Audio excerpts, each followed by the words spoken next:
ඇමතිතුමා ඇහුවා මේ කොහෙද රස්සා නැති වෙන්නේ කියලා.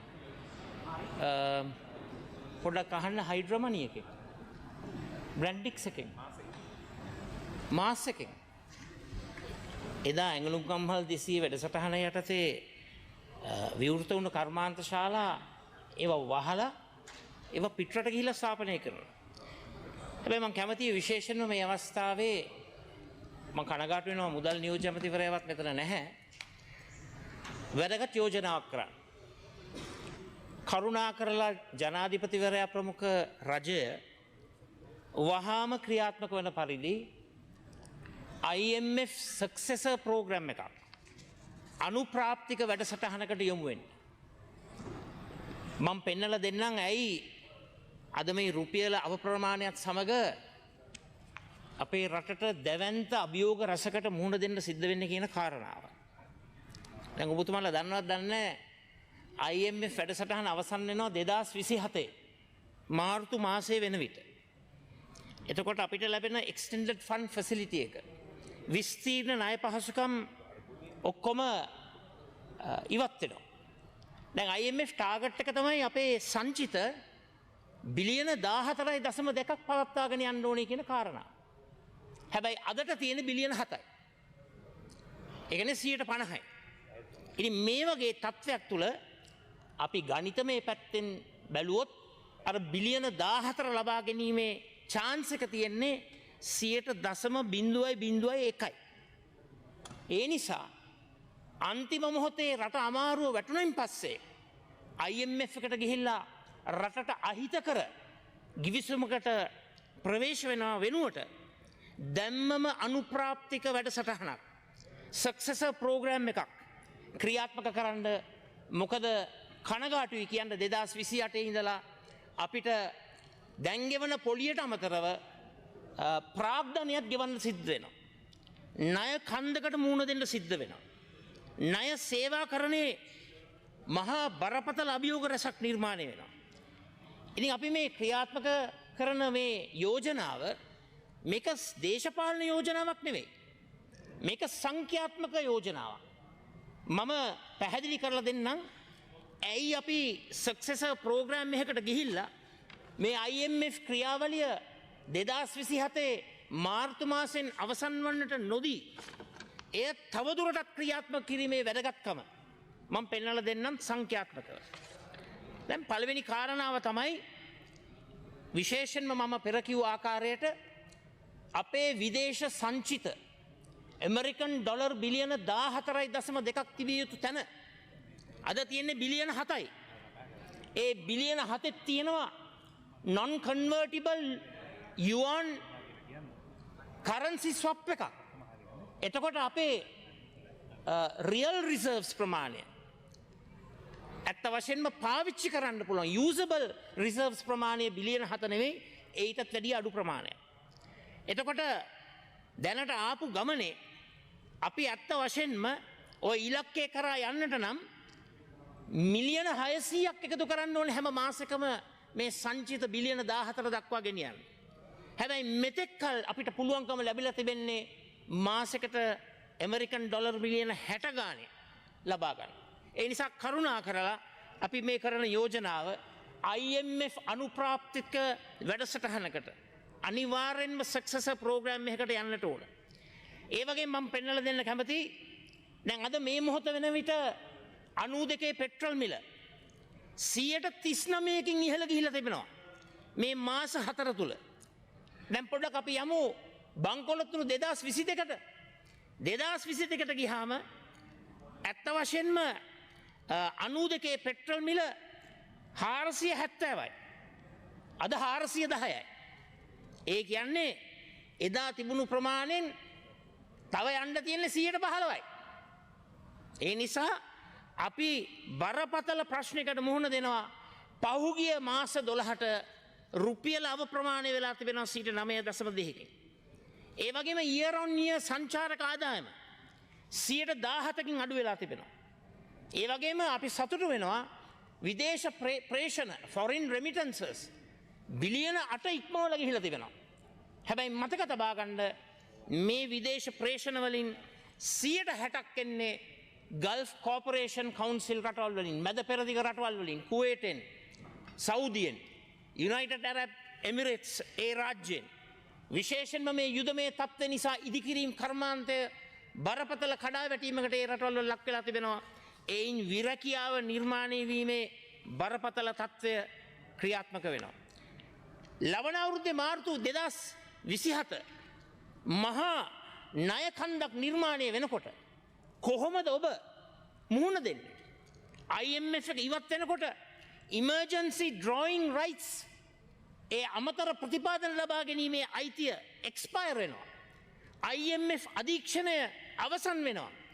ඒ වගේම ශ්‍රී ලංකාව ණය සේවා කරන චක්‍රයකට ඇතුල් වෙලා අර IMF agreement එක ක්‍රියාත්මක වෙනකොට තිබුණු ඒ යම්කිසි ණය නිදහස් කාලයේ grace period එක සහ මුලින්ම ඉවත් වෙනවා. ඒ නිසා මතක තබා ගන්න 2028 ඉඳලා වාර්ෂිකව අපිට පොලියට අමතරව ප්‍රාග්ධනයක් ගෙවන්න සිද්ධ වෙනවා. විශේෂයෙන්ම බිලියන 3 සිට බිලියන 4 දක්වා ප්‍රමාණයන් වාර්ෂික ගෙවන්න තිබෙන මොහොතක අපේ සංචිත තියෙන බිලියන 7යි එහෙම නැත්නම් 8යි. IMF වැඩසටහනක් නැහැ. නිදි මර ගාතෙම රට මහා මර උගුලකට පත් වෙනවා. ඒ නිසා නැවතත් අනුර කුමාර දිසානායක ජනාධිපතිවරයා ප්‍රමුඛ රජයට අපි කියනවා කරුණා කරලා successor extended fund facility අලුත් IMF program එකකට දැන් ඉඳලම යන්න. දැන් ඉඳලම සාකච්ඡා කරන්න. 2027 මාර්තු මාසයේ IMF එක ඉවත් වෙනකන් ඉන්න එපා. ඇයි අපි එහෙම කියන්නේ? මේ වෙලාවේ ඒ අලුත් negotiation එකකට ගියොත් අපිට පුළුවන් වාසිදායක කොන්දේසි මත IMF එකඟතාවයකට එන්න. ඒ වගේම අපිට පුළුවන් මේ ටයිම්ලයින් එක දිගු කරගන්න. ඒ වගේම රටේ ලක්ෂ 220ක් ජනතාවට නිසි ආරක්ෂාව ලබා දීලා ඒ IMF agreement එක අපිට බොහොම ශක්තිමත් ස්ථාවරයක ඉඳගෙන අපිට පුළුවන් ඇත්ත වශයෙන්ම ඒ සාකච්ඡාවට ප්‍රවේශ වෙන්න. හොඳට මතක තබා ගන්න අද නියෝජ්‍ය ඇමතිවරයා ප්‍රමුඛ ඇමතිවරුන් ගණනාවක් කිව්වා ආර්ථික අර්බුදයක් නැහැයි කියලා.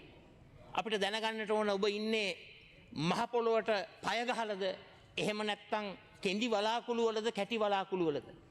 ඊයේ දවසේ රුපියල අලෙවි වෙනවා 346ට. අද 354 දක්වා අවප්‍රමාණය වෙලා තිබෙනවා එක දවසක් ඇතුළත. ඒ නිසා විශේෂයෙන්ම මම කියන්න කැමතියි අපි කැමති නෑ මේ රටේ ජනතාව ඉදිරියටවත් තෙල් පෝලිං වල ගෑස් පෝලිං වල ලත වෙනවට. අපි කැමති නෑ මේ රටේ ජනතාව ඖෂධ හිඟයක් හරහා ඊ타මත්ම අසරණ භාවයට පත් වෙනවට. අපි කැමති නෑ මේ රටේ ගොවි ජනතාවට පොහොර හිඟයක් තුලින් ඒ වගා කටයුතු විනාශ වෙනවට. අපි මේ සත්‍යය පහදලා දුන්නේ ඇති තතු වල ඉඳගෙන තමයි අපි මේ යෝජනාව කරන්නේ. දැන් විශේෂයෙන්ම මං අහන්න කැමතියි රජයෙන් මේ මොහොත වෙන විට ඉන්ධන මිලට මොකක්ද වෙන්නේ? ඉන්ධන මිල එන්න වැඩි වෙනවා. ඉන්ධන මිල එන්න වැඩි වෙනකොට මොකක්ද වෙන්නේ? අපේ සංචිත පාවිච්චි කරන්න වෙනවා ඉන්ධන මිල දී ගන්න. ඒ වගේම ඖෂධ මිල දී ගන්න. ඒ වගේම කර්මාන්ත භාණ්ඩ මිල දී ගන්න. ඉන්ඩස්ට්‍රියල් ප්‍රොඩක්ට්ස් මිල දී ගන්න. මේ තත්ත්වය තුළ නිර්මාණය වෙනවා ඩොලර් ඩිස්ට්‍රෙස් එකක්. ඩොලර් හිඟතාවයක්. ඒ වගේම මං අහන්න කැමතියි අද ඔබට කියන්න පුළුවන් අපිට ආනයන ආවරණය තියෙනවා මාස 3කට වැඩි ප්‍රමාණයක් කියලා. හැබැයි මතක තබා ගන්න බොරතෙල් බැරලේ මිල වැඩි වෙන්න ආනයන ආවරණය මාස 3ට වැඩි අඩු වෙනවා. එතකොට මහා ඛේදවාචකයක් නිර්මාණය වීමේ ඉඩකඩ තියෙනවා. ඒ නිසායි අපි කියන්නේ කරුණා කරලා IMF එකට දැන් ඉඳලම කතා කරලා successor agreement එකකට යන්න. ඒ වගේම විශේෂයෙන් මම මේ අවස්ථාවේ කියන්න කැමතියි මෙන්න මේ සංඛ්‍යා ලේඛනය. මෙන්න මේක හොඳට අහගන්න. මේ අවුරුද්දේ ජනවාරි මාසයේ සිට මැයි මාසය දක්වා තෙල් මිල වැඩි වෙලා තිබෙනවා 39%කින්. මොකද්ද 2022 වුණේ? 2022 මාර්තු මාසයේ සිට ජූනි මාසය දක්වා 144කින් ඉන්ධන මිල වැඩි වුණා. සාමාන්‍යයෙන් මේ විශේෂඥයින් පිළිගන්න න්‍යායක් තිබෙනවා. විශේෂයෙන්ම තෙල් මිල 125කින් ඉහළ යනකොට අනිවාර්යෙන්ම මාස 6ක් 9ක් අතර කාලයක් තුල ගෙවුම් ශේෂ ගැටලුවක් balance of payments crisis එකක් නිර්මාණය වෙනවා. මේක අපේ තියරියක් නෙමෙයි. මේක විශේෂයෙන්ම 1930 ලෝක ආර්ථික අවපාතය ඒ වගේම 80 දශකයේ 90 දශකයේ ඒෂියන් ෆයිනෑන්ෂල් ක්‍රයිසිස් එක මේවා පිළිබඳව අධ්‍යයනය කරපු ආර්ථික විශේෂඥයින් ඉදිරිපත් කරන විශ්ලේෂණ. ඒ අය ඉදිරිපත් කරන නිගමන. ඒ වගේම දැන් ඔබ කියනවා සංචිත තියෙනවා කියලා බිලියන 7ක් 8ක්. හැබැයි ඕක ඇතුලේ තියෙනවා Chinese People's Bank of China එකෙන් පාවිච්චි කරන්න බැරි non-usable reserves. අපි ඇත්තටම ජනතාවට ඇත්ත කියන්නට ඕන. අපේ සැබෑ සංචිත ප්‍රමාණය කොපමණද කියන කාරණාව. ඒ වගේම විශේෂයෙන්ම ප්‍රේෂණ remittances අපි අපේ රට හොඳ තත්ත්වයක තියාගන්නට නම් මාස් පතා අඩුම ගානේ ඇමරිකන් ඩොලර් මිලියන 768ත් 815ත් අතර අපි ලබා ගන්නට ඕන. ඊට වැඩිය පහළ ගියොත් අපි අනිවාර්ය ගැටලුවකට මුහුණ දෙනවා. දැන් මම මෙහෙම කියන්නම්. තෙල් බැරලයක මිල ඩොලර් 60ත් 70ත් අතර වුණොත් අන්න එතනදී අපිට සතුටු වෙන්න පුළුවන්. මේ ආර්ථික ඇත්ත වශයෙන්ම අනතුරුදායක තත්ත්වය නිර්මාණය වීමේ ඉඩකඩ අඩුයි. හැබැයි 75 85 වෙලා දැන් අද මේ මොහොත වෙන විට 110ටත් වැඩි ප්‍රමාණයක් දක්වා ඉහළ යනකොට අනිවාර්යෙන්ම මේක අපේ සංචිතවලට බරපානවා. මේක අපේ ජාත්‍යන්තර ප්‍රාග්ධන වෙළඳපොළට ප්‍රවේශ වීමට බලපානවා. ඒ මොකද IMF ප්‍රෝග්‍රෑම් එක ලබන අවුරුද්දේ මාර්තු මාසයේ වෙනකොට අනිවාර්යෙන්ම අවසන් වෙනවා. ඒ වගේම විශේෂයෙන්ම මම කියන්න කැමති මේ පහුගිය මාස කිහිපය තුල NDB බැංකුවේ රුපියල් බිලියන 13.2ක ඒ මහා වංචාව, ඒ වගේම විදේශීය ණය වාරිකයක් ඇමරිකන් ඩොලර් ලක්ෂ 25ක් වෙනත් හොර ගිණුමකට හොර ආකාරයෙන් ඒව ට්‍රාන්ස්ෆර් කිරීම, ඒ වගේම අස්වැසුම දෙනකොට double payment duplicate payment system එකකින් මිලියන 248.79ක් අහිමි වීම, ශ්‍රී ලංකා පෝස්ට් එකේ මිසිං පේමන්ට් එකක් තියෙනවා US ඩොලර් ලක්ෂ 6,25,000ක්. ඒ වගේම ශ්‍රී ලංකන් එයාර්ලයින්ස් එකේ ඉන්දියන් රුපීස් මිලියන 22ක ෆ්‍රෝඩ් කේස් එකක් තිබෙනවා. පීපල්ස් බැංක් එකේ මිලියන 656ක රෙමිටන්ස් එරර් එකක් තියෙනවා. නිකමට හිතනවද නියෝජ්‍ය කතානායකතුමනි මේ වගේ වංචාකාරී සිදුවීම් තුල ඇත්ත වශයෙන්ම ෆිච් එක, මූඩීස් එක, ස්ටෑන්ඩඩ් ඇන්ඩ් පුවර් එක අපේ රටේ ශ්‍රේණිගත කිරීම අතින් අපිව ඉහළ දමයිද? ඇත්ත වශයෙන්ම මේ දේ සිද්ධ වෙන්නේ නැහැ. ඒ නිසා විශේෂයෙන්ම මේ අවස්ථාවේ අද රටේ ආර්ථික තත්ත්වය පිළිබඳව බරපතල අවිනිශ්චිතතාවයක් තිබෙනවා. එක පැත්තකින් ඩොලරයට සාපේක්ෂව රුපියල දිනපතාම ප්‍රමාණය වෙනවා. මේ තත්ත්වය තවත් වර්ධනය විය හැකියයි ජනාධිපතිවරයා ප්‍රකාශ කරලා තිබෙනවා. තවත් පැත්තකින් මහ බැංකුව අධිපතිවරයා මාධ්‍යයට කියනවා රටේ ආර්ථිකයේ ඉදිරි තත්ත්වය අවිනිශ්චිතයි කියන කාරණාව. එහෙම මහ බැංකුවේ අධිපතිවරයා කිව්වහම නිකමට හිතලා බලන්න ආයෝජකයෝ අපේ රටට එයිද? ඍජු විදේශ ආයෝජන අපේ රටට එයිද? එනිසා මේ තත්ත්වය පිළිබඳව බරපතල සහ ගැඹුරු විමසීමක් සිදු කිරීම විපක්ෂයේ අපි ප්‍රධාන පක්ෂය හැටියට අපි විශ්වාස කරනවා. ඒ නිසාම මේ තත්ත්වය පිළිබඳව සියලු ස්ටේක් හෝල්ඩර්ස්ලා සම්බන්ධකාරකින් සම්බන්ධ කරගෙන සාකච්ඡා කිරීම අපි අදහස් කරනවා. ඒකේ පළවෙනි පියවර අපි අද දින ක්‍රියාත්මක කරන්නට සැදී පැහැදී සිටිනවා. රජයටත් අපි කියන්න කැමති වහාම මේ මුළු පාර්ලිමේන්තුවේ සියලු දෙනාම කැඳවලා මේක ඇතුළට අවිල්ලා කිසිම ප්‍රශ්නයක් නැහැ, ඔක්කොම හරි, ඔක්කොම හොඳයි, කිසිම ගැටලුවක් නැහැයි කියලා අවසානයේ සිද්ධ වෙන්නේ මේ යන නිදිමත ගමනේම මහා ඛේද වාචකයකට මුහුණ දෙන්නයි.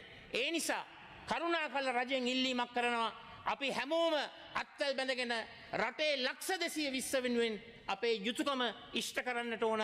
ඇත්ත කතා කරලා පැහැදිලි ආර්ථික ප්‍රතිපත්තියක් ක්‍රියාත්මක කරලා ඒ වගේම බල ඉන්නේ නැතුව අදම IMF එකට කතා කරලා අනුප්‍රාප්තික වැඩසටහනක් සක්සෙසර් ප්‍රෝග්‍රෑම් එකක් ලබන වසරේ මාර්තු මාසේ මේ විස්තීර්ණ ණය වැඩසටහන අවසන් වෙනකොට අප්‍රේල් මාසයේ ඉඳලා ඉදිරියට ක්‍රියාත්මක කරන්නට පුළුවන් සක්සෙසර් IMF ප්‍රෝග්‍රෑම් එකක් අත්‍යවශ්‍යමයි. මේක අද කිව්වයි කියලා හොඳට හිතේ තියාගන්න. මොකද අපි මේවා කියනකොට මේවට හාහා ගන්නවා, මේවට hina වෙනවා, මේව විවේචනය කරනවා. මම යෝජනා කරනවා ඉදිරිපත් කරපු සංඛ්‍යා ලේඛන දිහා හොඳ ගැඹුරින් හිතලා බලලා අපේ මේ යෝජනාව පිළිගන්න. ස්තුතියි.